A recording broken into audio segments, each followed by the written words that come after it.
Parlons cette semaine de la pratique médicale en Égypte, qui, selon l'Organisation mondiale de la santé, est l'une des médecines les plus anciennes à travers le monde. Les Égyptiens n'arrivaient pas à séparer la médecine de la superstition. L'une des raisons pour lesquelles les Égyptiens utilisaient la malachite pour protéger les enfants contre les attaques de démons. Mais Imhotep, connu pour la construction des pyramides, est considéré comme un dieu en Égypte pour sa réalisation dans le domaine médical. Imhotep fut le premier médecin à déclarer qu'il est temps de mettre fin à la superstition, car lorsqu'on est malade, la cause est naturelle. Cherchons le traitement naturellement à travers des composés de plantes, de minéraux ou de métal.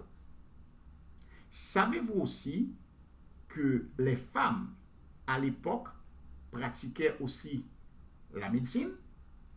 Pour certains, Péséchère fut la première. Pour d'autres, c'est Mérita. Mais l'essentiel, qu'il s'agit de l'une ou de l'autre, nous voyons que les femmes avaient commencé à pratiquer la médecine longtemps avant Jésus-Christ. Nous devons dire aussi que la médecine égyptienne à l'époque était très avancée, car la majorité des instruments qu'ils utilisaient pour la chirurgie sont encore de mise dans la pratique chirurgicale. Le 8-méthoxysoralem est dérivé ou bien a été identifié dans l'amimajus qu'on utilisait à l'époque des Égyptiens pour traiter le vitiligo. Alors, le 8-méthoxysoralem a la même utilisation aujourd'hui dans la pratique médicale. Savez-vous aussi que la médecine égyptienne était tellement avancée qu'on pressurait les blessures pour arrêter le saignement? On le fait encore de nos jours. Les Égyptiens utilisaient pour panser les blessures le miel. Mais des recherches scientifiques ont prouvé que ce n'est pas le seul effet bénéfique que possède le miel. Ils ont pu démontrer que le miel possède des effets extraordinaires contre les microbes. De nos jours, l'Institut national de cancer aux États-Unis d'Amérique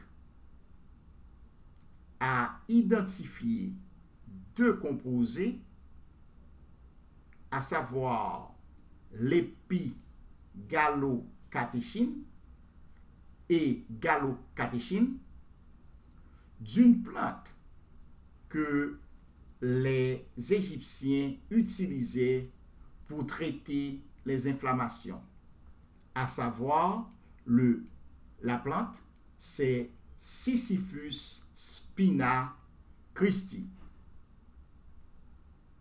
Les recherches pensent que ces 2 composés, à savoir l'épigalocatéchine et galocatéchine, pourraient donc être utilisés ou posséder des qualités pour traiter le cancer.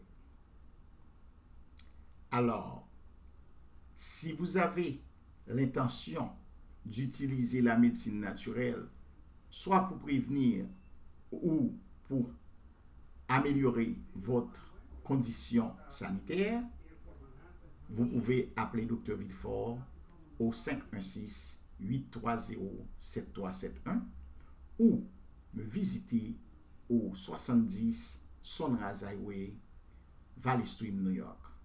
Mais vous pouvez aussi me contacter par Zoom, par vidéo call ou bien par WhatsApp. Alors, il serait bon de vous abonner ou de commenter car cela me permet de faire beaucoup plus de recherches pour vous informer. Alors, vous pouvez m'appeler au 516-830-7371 et si je ne décroche pas le téléphone, laissez-moi un message. À la prochaine semaine avec Dr Charles Villefort.